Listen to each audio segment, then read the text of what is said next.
All right, here's what we're doing today. A bit of a special one in my opinion. This is a JL Audio 12W3 version 3.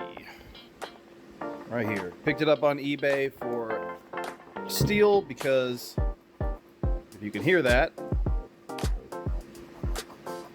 coil is scratchy. So, the problem with these subs, and this has been far too long in my opinion, a problem.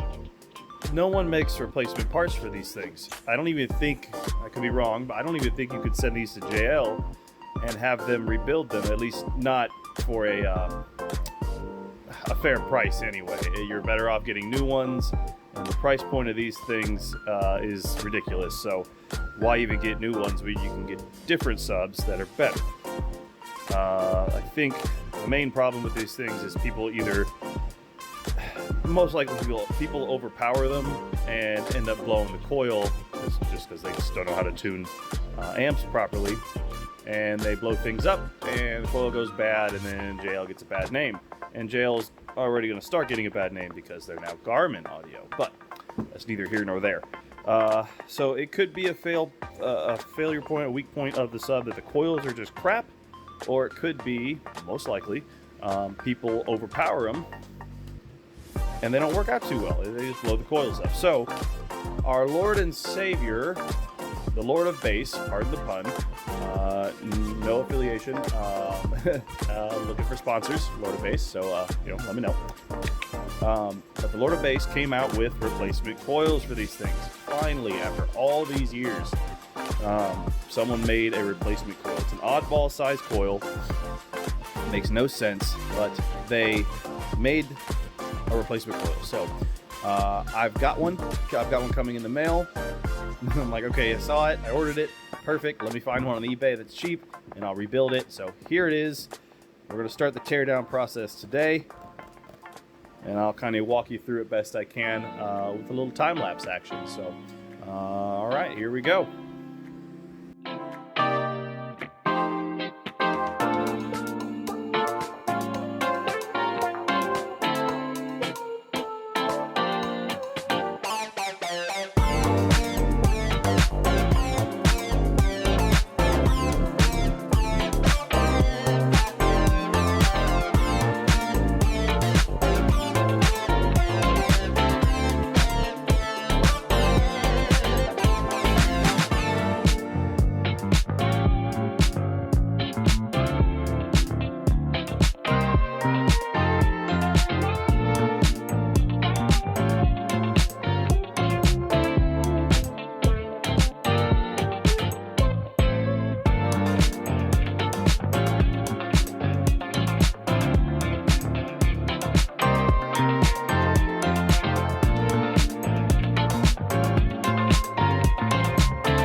Go.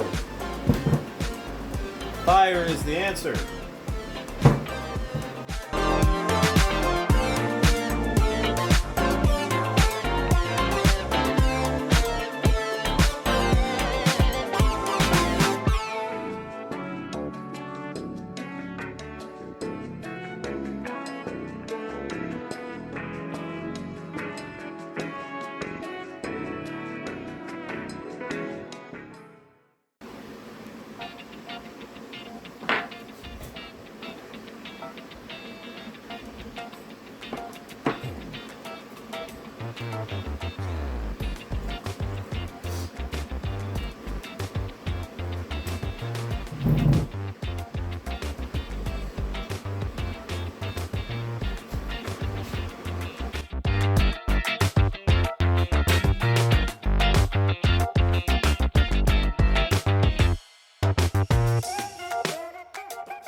Here it is.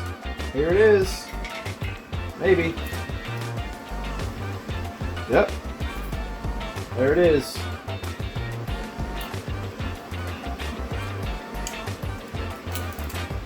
Doesn't look too hot.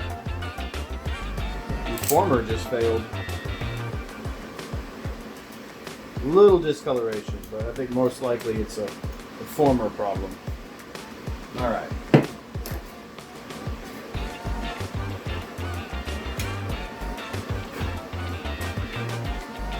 Looks good down there.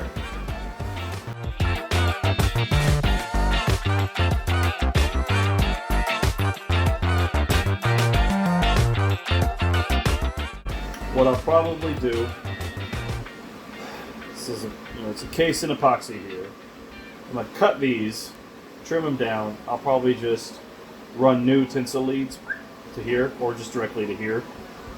Because the way they do it like that is pretty pointless. I mean, it goes over, and it goes into the ring, the spider ring, and it comes over, and then up and solders. So that's kind of silly.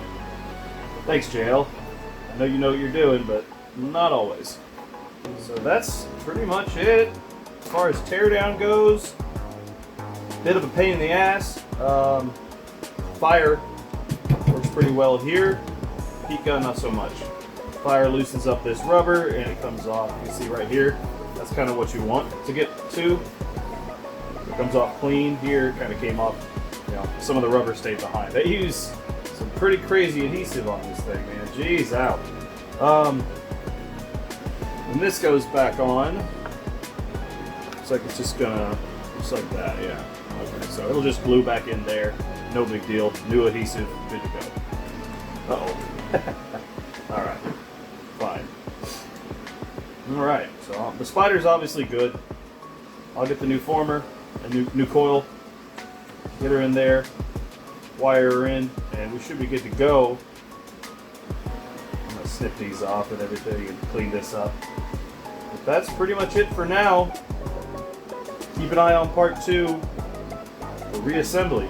I'll do more cleaning off camera, but I'm just going to clean up inside here, clean up the spider landing a bit. I probably won't clean this up much besides just giving it a wipe down, because it'll still line up with all the rubber on here. I'll give it more surface area to attach to. So, okay, that's it. Keep an eye on it.